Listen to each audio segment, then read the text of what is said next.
nagsasabi na nawawalan sila ng pag-asa? Totoo ba na nawawala ang pag-asa?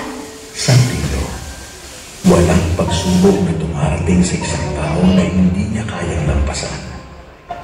Ang kailangan lang ay patuloy na paglaban sa mga dagok ng buhay.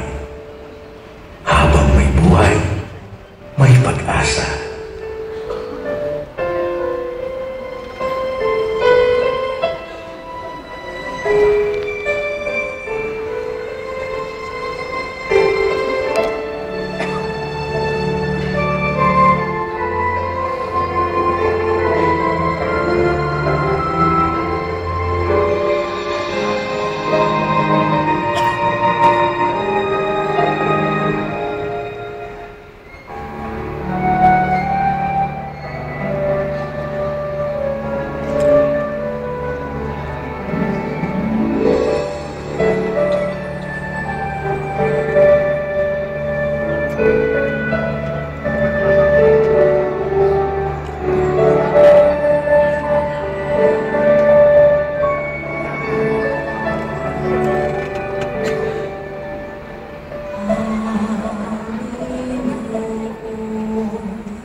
Na magbigay ng ayon sa